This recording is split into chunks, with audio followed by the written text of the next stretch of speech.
First time क्या होगी 1, फिर क्या हो जाएगी 2, 4, 8, 16, 32, 64, 128। हाँ सही है। क्या किया जे की वैल्यू फर्स्ट टाइम क्या है 1, फिर क्या होगी 2। मैंने J equal to J plus 1 नहीं लिखा, J equal to J multiply by 2 लिखा है। तो अब जे की वैल्यू नेक्स्ट टाइम क्या होगी 2, फिर 4, 8, 16, 32, 64, 120। चलो मैं आसान करता हूं, यहां पर मैं n की वैल्यू 32 कर देता हूं, सही है, और ये लेस देन n कर देता हूं। चलो आप देखें 1, 2, 3, 4, 5 दफा चली। कितनी दफा चली 5। अगर मैं यहां पर अच्छा 32 लिखा था तो लेस देन 32 कितनी दफा चली 5 दफा। अच्छा अगर 16 कर दूं 16 पर कितनी दफा 4 दफा। 64 कर देता हूं, अब इस पर तो नहीं चलेगी ना, इससे लेस चलेगी 1, 2, 3, 4, 5, 6। 64 पे कितनी दफा चली 6 दफा चली। जी क्लियर हो रही है बात सबको, कोई शक 1% भी। जी अगर आपको 1% भी शक नहीं है तो फिर सुने जी, how to find out any, can you find out any relationship between these things. 2 raise to power 6 क्या होता है 64, 2 raise to power 5, 2, 2 raise to power 4। तो भाई ये अगर ये गिवन हो और ये निकालना, that is log of n with base 2। What is log of n with base 2? समझ लें 2 रेज़ टू पावर 6 क्या होता है 64, और अगर आप log of 64 with base 2 निकाल लें तो ये आपको 6 देगा। सही है, बात समझ आ रही है। तो जब भी मल्टीप्लाई हो रहा है 2 से तो क्या आएगा answer log of n with base 2। बात समझ आए। अब मैं सवाल बदल रहा हूं, सोच के आंसर देना। यहां लिखा हुआ है n मल्टीप्लाई बाय n, अब क्या आएगा log of n into n with base 2। भाई यहां जो भी नंबर बन रहा है ना वो नंबर देखो ना, सही है। अब फॉर एग्जाम्पल यहाँ 8 पड़ा होता, 8 into 8 क्या बनता 64। तो अगेन ये कितनी दफा लूप चलती 6 दफा। तो भाई ये जो भी नंबर है और ये हो गया मल्टीप्लाई, अगर मल्टीप्लाई बाय 2 चल रहा था। अच्छा अब थोड़ा सा सवाल को वो ट्विस्ट भी दे देते हैं, कैसे, अगर वो ये कर दे for j equals to n, j is greater than equals to 1, so greater than 1, j equals to j divided by 2। अब n की वैल्यू फॉर एग्जांपल थी 64, n की वैल्यू क्या थी 64। अब क्या हो जाएगी, पहली दफा 64 फिर 32, पहली दफा 64 फिर 32, 16, 8, 4, 2 और 1 पे बाहर। सही है। सो जब भी वो उसको हाफ में डिवाइड कर रहा है,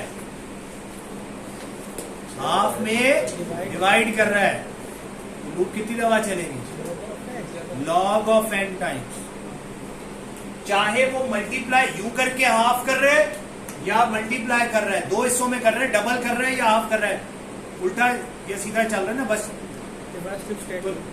बाइनरी सर्च ट्री में क्या होता है 2 हिस्सों में डिवाइड करते हैं। कॉस्ट क्या आएगी, मर्ज सॉर्ट में भी याद रखिएगा उसमें भी 2 काम होते हैं, एक है डिवाइड करने वाला पार्टीशनिंग वाला, उसकी कॉस्ट log of n होगी, लेकिन उसको हम बार बार कॉल करेंगे, n टाइम्स कॉल करेंगे, इस वजह से वो बन जाएगा n log of n। ठीक है। तो जहां पर भी डिवीजन आए या मल्टीप्लीकेशन 2 से आ रही है, ठीक है, मतलब ये बात तो है कि ना n से 1 जाओ या 1 से n जाओ, मल्टीप्लाई करके या डिवाइड करके।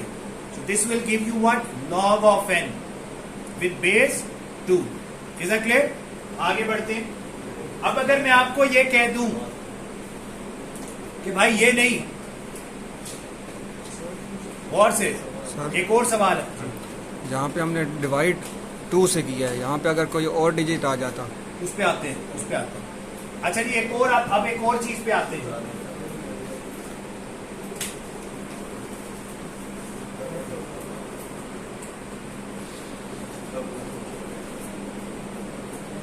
सवाल क्या था जी? बोलो सवाल जो लास्ट टाइम था. जो लास्ट ईयर पेपर में आया वो था. Equals to n, p equals to 0.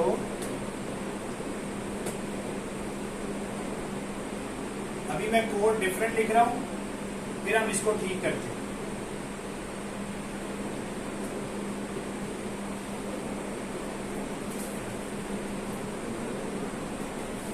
देखिए i की वैल्यू क्या है? n है, ठीक है. अब i की वैल्यू अभी क्या है? n है. फिर i की वैल्यू क्या हो जाएगी? अभी कंडीशन को छोड़ते हैं. फिर i की वैल्यू क्या हो जाएगी? Half half half half half half. ऐसे ही है. i की वैल्यू चेंज हो रही है, n की नहीं चेंज हो रही.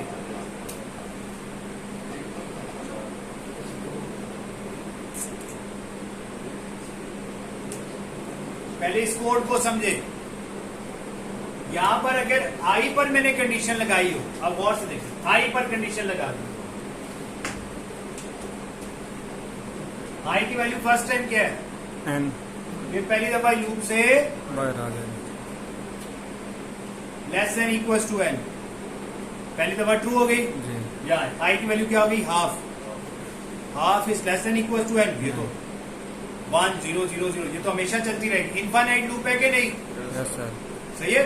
अगर नीचे आ रहे हैं और ये लेस ही को चेक कर रहे हैं, फिर तो गड़बड़ होगी ना. अब वो यहां पर क्या करता है? For example p is less than equals to n कर. अब p में कितने का इंक्रीमेंट हो रहा है? एक का. एक का इंक्रीमेंट हो रहा है. 1 2 3 4 5. अब लूप कितनी दफा चलेगी? ये एन टाइम चलेगी. हाँ, एन टाइम.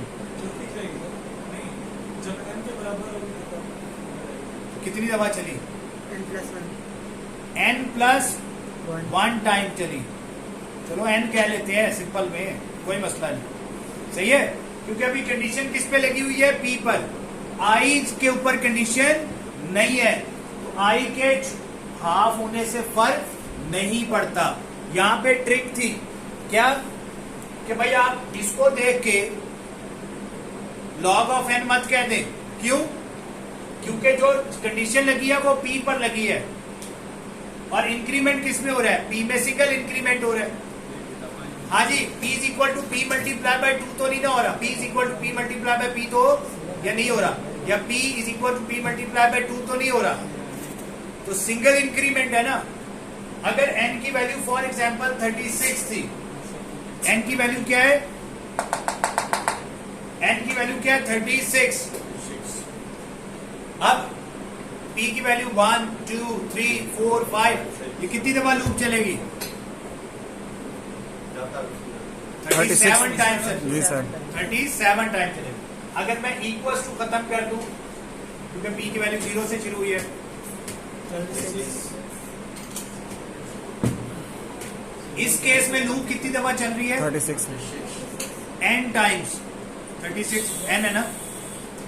अगर मैं यहां पर i लिख दूं और यहां i मल्टीप्लाई बाय 2 लिख दूं, i वॉज इक्वल्स टू 1.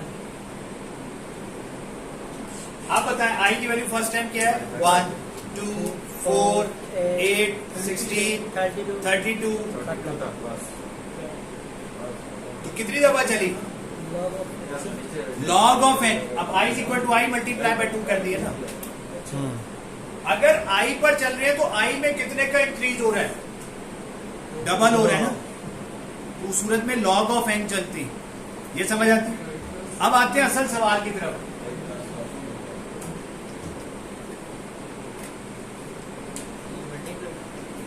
अब i को भूल जाओ, n तो 36 है, p की वैल्यू 1 हुई, कंडीशन ट्रू 1 into 1 क्या होता है 2 into 2 3 उसके बाद 3 into 3 4 into 4 5 into 5 6 into 6 sir इससे पिछले वाले कंडीशन पहले इसको समझो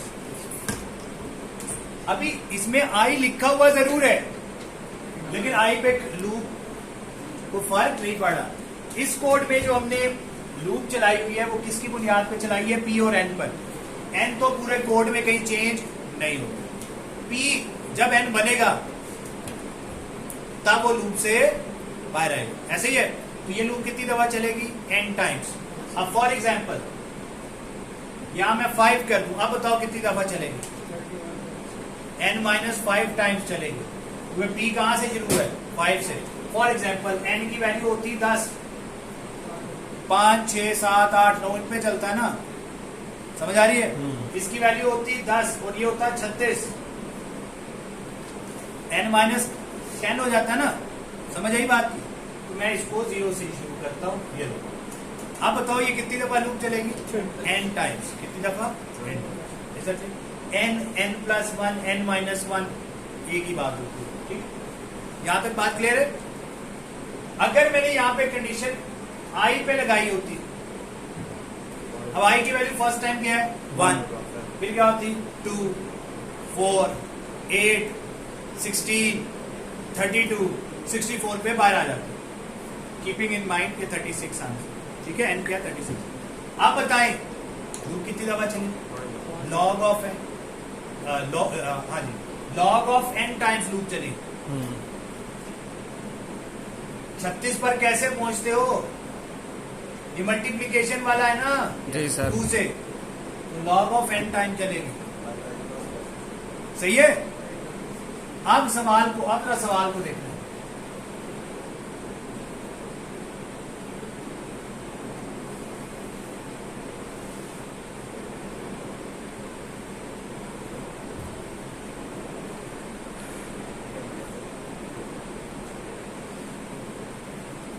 अब याद रखो आई इज यूजलेस ना ठीक है आई से मुराद मैं नहीं ये वेरिएबल ठीक सो p मल्टीप्लाई बाय p अब p की वैल्यू फर्स्ट टाइम क्या है फॉर एग्जांपल 0 0 into 0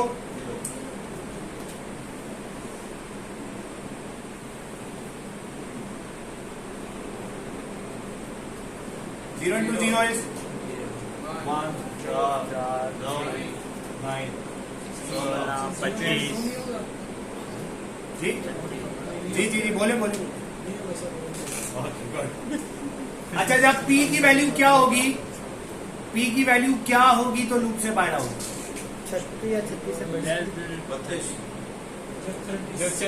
इसमें 36 के अगर इक्वल n 36 है सपोज करो 36 है 36 पे 36 से कम होगी तो आएगी इक्वल 36 पे तो हो जाएगी ना नहीं जाएगी 36 पे बाहर आ जाएगी क्योंकि लेस देन है ना मैंने पूछा p की वैल्यू क्या होगी 6 होगी 5 तो आपने पहले n बार जैसे मैं 36 बोला था n की वैल्यू तो 36 है यस p की वैल्यू 0 से शुरू हुई है 5 पे 6 होगी 6 होगी तो लूप से बाहर अब सपोज करते हैं यहाँ पे 25 होता 5 p की वैल्यू क्या होगी तो 5 होगी 5 होगी तो बाहर आ 5 into 5 25 is less than 25 loop से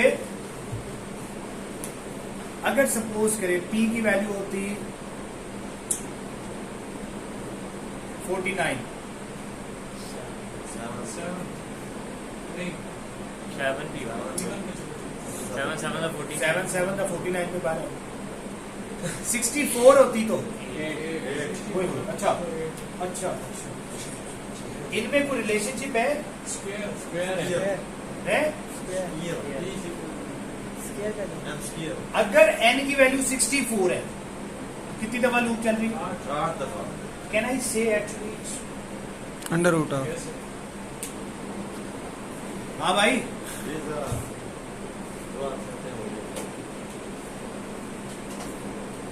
अंडर रूट लॉग n देखो ना, P में तो एक एक ये P is equal to P multiply by P नहीं लिखा हुआ, P मल्टीप्लाई बाय P तो पहली दफा क्या था 0 1 2 3 4 5 6। अब इधर 36 है इधर 6 है, तो भाई इसका उलट कर लो ना। ये बेसिकली क्या है, P इंटू P क्या होता है, तो इसका रिवर्स है ना। ये क्या है इस केस में, ये मल्टीप्लाई हो रहा है ना, इसका रिवर्स निकालो, ये पावर है 2 रेज टू पावर है, इसका उलट निकाल लो, लॉग ऑफ है। पावर है वो बेस पे चली जाएगी। समझ आइए बात की। इसका आंसर क्या था इस सवाल में, अंडर रूट लॉग एन। और अगर मैं यूं कर दूं एक दफा ऐसे ही है कि नहीं, एक दफा एक्स इक्वल टू भी डाल दी और 0 से शुरू किया था, इक्वल टू खत्म कर देता हूं 1 से शुरू। सर अभी भी इक्वल टू डालते तो -1 आ जाएगा। अब ठहर तो जाएगा, P की वैल्यू 1 कर दी, पहली दफा चली, दूसरी दफा चली, अब यहाँ पे 1 2 3 4 5 इसमें नहीं चली, तो बेसिकली अंडर रूट n जो भी निकलेगा 36 का अंडर रूट क्या होता है 6। अगर मैंने P को 1 से जोड़ा, गेट द पॉइंट। अगला सवाल सर इन जिस तरह के जो क्वेश्चन आते हैं इनमें डायरेक्ट हम जस्ट आंसर लिखेंगे या इनका कोई मेथड सॉल्व? वो लिखेंगे, आंसर लिखेंगे ना, कैलकुलेट करके निकालोगे ना, इस पे ये हो रहा है, इस पे ये हो रहा है, इस पे ये हो रहा है, तो इसकी पहुंचेगी। इसका एक मेथड भी होता है, लेकिन वो हम अगले कोर्स में पढ़ेंगे। तब स्कीम में पढ़ा था, जहाँ का जो कोर्स है ना, डिजाइन एंड एनालिसिस, स्कीम में पढ़ा था। वो एक्चुअली उसमें लिखना है आपने पूरा। हमने आई को 2 से मल्टीप्लाई किया इसमें, तो हमारा कोस्ट आई थी log of n with base 2। अगर हम आई को 3 से करें तो log of n with base 3।